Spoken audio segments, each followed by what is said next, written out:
Hi everyone and welcome to Daily Current Affairs for 23rd of August. So let's start the day with the first important topic and that is mobile app Flood Watch. Basically ये mobile app है, आपको नाम से ही समझ में आ रहा है और फ्लड वॉच मतलब फ्लड को वॉच करने से रिलेटेड है।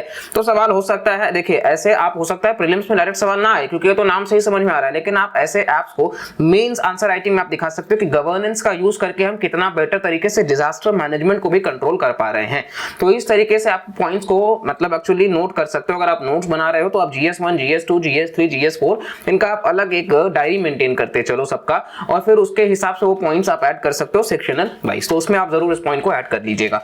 चलिए वापस से शुरुआत करते हैं। सेंट्रल वाटर कमीशन CWC ने लॉन्च करा है in house developed user friendly flood watch mobile application.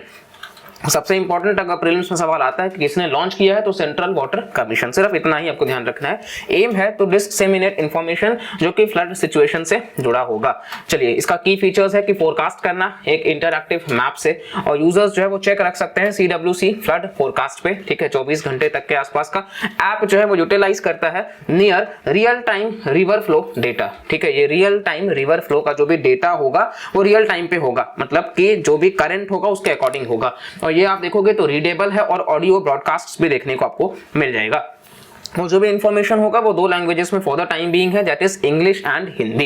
Next आप देखेंगे तो बेसिकली है centralised public grievance redressal and monitoring system CPGRAMS report. Again इसको आप मेंस में ही कोड कर सकते हो, मेंस में ज्यादा आपको ये फॉर्डर पॉइंट्स के लिए हेल्पफुल होगा। तो यहाँ पे department of administrative reforms and public grievances जो है DARPG, तो इसने रिलीज करा है इसको। 12th मंथली रिपोर्ट है ये जुलाई 2023 का राज्यों के लिए। तो ये जो DARPG है इन्होंने इंटीग्रेट करा है AI based language tool Bhashini, ठीक है। भाषिनी पे प्रीलिम्स में सवाल हो सकता है। दरअसल AI बेस्ड ये है जो कि लैंग्वेज को कन्वर्ट करेगा। अगर इंग्लिश से हिंदी में आप करना चाहते हो आप कर सकते हो, किसी भी रीजनल लैंग्वेज में आप करना चाहते हो आप कर सकते हो using the help of Bhashini, ठीक है। मिनिस्ट्री ऑफ कल्चर उसको सपोर्ट करता है। फाइंडिंग्स में आप देखोगे तो इतने सारे ग्रीवेंसेस जो है वो रिड्रेस करे गए हैं और जो पेंडेंसी है वो भी कम हुआ है। तो अच्छी बात ये है, आप दिखा सकते हो कि किस प्रकार से मतलब डिजिटल इंडिया का यूज करके हम ग्रीवेंसेस को रिड्रेस कर पा रहे हैं। पहले किसी को समस्या होता था तो वो सरकार तक पहुंचना या फिर उस रेस्पेक्टिव अथॉरिटी तक पहुंचना मुश्किल होता था, लेकिन आप कह सकते हो कि ऐसे रिफॉर्म्स लाने से कहीं ना कहीं जो ग्रीवेंसेस हैं वो एक्चुअली में एड्रेस हो रहे हैं और फिर वो कम भी हो रहे हैं। नेक्स्ट आप देखोगे ऑनलाइन वेब इनेबल्ड सिस्टम पे ये काम करता है, ठीक है। ऑनलाइन वेब इनेबल सिस्टम जो कि बेसिकली आपको देखने को मिल जाएगा कि वो जो वेबसाइट है उसके हिसाब से उसको मैनेज करते हैं। लॉन्च करा गया है DARPG, हमने देख लिया। Department of administrative reforms and public grievances जो कि ministry of personnel public grievances and pensions में आता है। इसको डेवलप करा गया है NIC के द्वारा, नेशनल इंफॉर्मेटिक्स सेंटर, जो कि ministry of electronics and IT का ही पार्ट है। चलिए नेक्स्ट हम बात कर लेते हैं WHO's first global summit on traditional medicine. तो हाल ही में first global summit on traditional मतलब कि जो हम एंशिएंट्स है उसको रिवाइव करके लाने के लिए, तो हाल ही में जो विश्व का पहला WHO का जो ग्लोबल हेल्थ समिट हुआ है ट्रेडिशनल मेडिसिन पे, वो कहाँ हुआ है जी? गांधीनगर गुजरात में। अब अगर आप SSC या रेलवे जैसे एग्जाम की तैयारी कर रहे हो तो डायरेक्ट सवाल हो सकता है कि WHO का जो फर्स्ट ट्रेडिशनल मतलब मीट हुआ है इसको लेकर के समिट, वो कहां पर हुआ है? तो आपको ध्यान रखना है गुजरात की राजधानी गांधीनगर में कंडक्ट करा गया है, क्योंकि इस साल G20 का जो कहीं ना कहीं सारे समिट्स हैं वो भारत में ही हो रहे हैं, क्योंकि G20 का प्रेसिडेंट भारत ही है। जो कि फाइनल समिट आपको देखने को मिल जाएगा कि सितंबर में होगा, तो इस वजह से जो हेल्थ मिनिस्टर्स मीट है वहां पे आपको ये देखने को मिलेगा। नेक्स्ट यहाँ पे एंशिएंट विजडम और मॉडर्न साइंस को फ्यूज करा जाएगा, एंशिएंट विजडम को भी और मॉडर्न साइंस को भी और जोड़ा जाएगा, ठीक है। इसी के साथ साथ में ये एम्ब्रेस करेगा जो भी चीजें हैं और G20 नेशंस कलेक्टिवली किस प्रकार से काम कर सकते हैं। और यहाँ पे अनपैरेलल्ड प्लेटफॉर्म दिया जाएगा इंटरनेशनल डायलॉग के लिए, और कॉन्ट्रीब्यूशंस दिया जाएगा कि इस प्रकार से जो चैलेंजिंग है हेल्थ चैलेंजेस उनको मैनेज किया जा सके। नेक्स्ट यहाँ पे हम बात कर लेते हैं ट्रेडिशनल मेडिसिन है क्या? तो ये हीलिंग प्रैक्टिसेस है जहाँ पे नॉलेज अप्रोचेस पास डाउन करे जाते हैं जनरेशंस, मतलब हमारी दादी ने हमारी माँ को बताया, माँ ने हमको बताया, फिर इस तरीके से वो जो जनरेशन से पास आउट होता जाता है उसी तरीके से आपको देखने को मिल जाएगा कि ये अलग अलग कल्चर्स और सोसाइटीज को मिला करके, जैसे कि आप एग्जांपल में आयुर्वेदा आप देखोगे, होम्योपैथी आप देखोगे, यूनानी, सिद्धा, सोवा रिग्पा, यहाँ पे वाइड रेंज ऑफ हेल्थ और वेलनेस प्रैक्टिसेस हैं जो कि ट्रेडिशनल बिलीफ पर ही रूटेड हैं, ठीक है, एक्सपीरियंसेस। साथ साथ में आप देखोगे इसको आमची मेडिसिन भी कहते हैं और तिब्बतन मेडिसिन भी कहते हैं, ठीक है। ये ऑफर करता है होलिस्टिक अप्रोच जहाँ पे मेडिकल, स्पिरिचुअल और फिलोसॉफिकल एस्पेक्ट्स को जोड़ करके काम करा जाता है।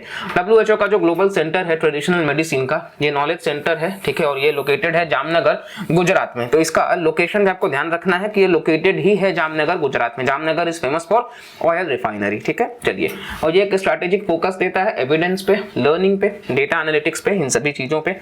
नेक्स्ट हम बात कर लेते हैं global initiative for digital health. तो भारत कोलैबोरेशन में है WHO के और वो लॉन्च कर रहा है ग्लोबल इनिशिएटिव डिजिटल हेल्थ का, अगेन जो ऑनगोइंग G20 समिट है गांधीनगर में ही। और ये पहला ऐसा समिट है जहां पे डेटा को कन्वर्ज करा जाएगा हेल्थ प्लेटफॉर्म्स का और फिर उसको उस स्पेस से जोड़ करके देखा जाएगा। नाउ ये इन्विसाज करता है कि कन्वर्जेंट अप्रोच रखे, यहाँ पे जो सिलोस है, मतलब जो चेन है, उसको ब्रेक किया जाए और फिर एक्जिस्टिंग और ऑनगोइंग जो डिजिटल हेल्थ एफर्ट्स है उसको एक ही अम्ब्रेला के तहत लाया जाए। और ये एक इन्वेस्टमेंट ट्रैकर भी होगा, ठीक है, लाइब्रेरी होगा एक्जिस्टिंग डिजिटल हेल्थ प्लेटफॉर्म्स का और इसी तरीके से हेल्थ केयर सर्विस को इंप्रूव करेगा। आप देख सकते हैं किस प्रकार से ये चीजें आपको नजर आ रही हैं। Next, Supreme Court handbook to curb gender based stereotypes. तो हाल ही में सुप्रीम कोर्ट ऑफ इंडिया जो हमारा मुख्य, आप देख सकते हो कि कहीं ना कहीं सर्वोच्च अदालत है, तो उन्होंने कंपाइल करा एक ग्लॉसरी ऑफ वर्ड्स जो जजेस और लॉयर्स अवॉइड करें, ठीक है, जजेस और लॉयर्स उस शब्द का इस्तेमाल ना करें। तो यहाँ पे कई सारे आप देखोगे बेसिकली, जैसे कि ये जेंडर स्टीरियोटाइप्स को हटाने की बात कर रहे हैं और प्रोस्टिट्यूट्स वगैरह जैसे शब्द का इस्तेमाल नहीं होना चाहिए। बहुत सारी बातें यहाँ पे आप देखोगे कि हाउसवाइफ को रिप्लेस किया जाए होम मेकर के साथ में, प्रोस्टिट्यूट को सेक्स वर्कर के साथ में, ईव टीजिंग को स्ट्रीट सेक्सुअल हैरेसमेंट के साथ में। इस प्रकार से मतलब कहीं ना कहीं वो डेफिनेटली इतना इंपॉर्टेंट नहीं है, लेकिन आप कह सकते हो कि जुडिशरी भी किस प्रकार से, कई बार आप कह सकते हो, देखो सेपरेशन ऑफ पावर्स का जो डॉक्ट्राइन है, legislature, executive, judiciary, article 50 DPSP में, तो जो ये फंडामेंटल थ्योरी काम करता है, तो कई बार सवाल आता है कि जुडिशियल ओवर रीच कैसे कर रहा है। समाज में ये जो काम है कि स्टीरियोटाइप्स को ब्रेक करने का, ये स्टीरियोटाइप्स को दरअसल ब्रेक करने का काम लेजिस्लेचर का होना चाहिए, एग्जीक्यूटिव का होना चाहिए, लेकिन जब जुडिशरी कर रहा है तो आप कह सकते हो कि कहीं ना कहीं ये जुडिशियल ओवर रीच करने की कोशिश कर रहा है, ठीक है। हालांकि समाज में सुधार और बदलाव की बातें ये करी जाती हैं, तो इस प्रकार से चीजें आप देख सकते हो। ये जो हैंडबुक है वो मैंडेटरी नहीं है फॉलो करना, ये आपको ध्यान रखना है, ये मैंडेटरी नहीं है फॉलो करना। अभी बोला गया है तो आप कर सकते हो, नहीं कर सकते हो, और बाकी सारे यहाँ पे आपको देखने को शब्द मिल जाएंगे। तो ये ओवरऑल हमारा डेली करंट अफेयर्स से था। अगेन आपको वीडियो पसंद आया हो तो प्लीज लाइक करिएगा, चैनल को सब्सक्राइब करिएगा। मिलते हैं अगले वीडियो में, तब तक के लिए bye bye, take care and Jai Hind.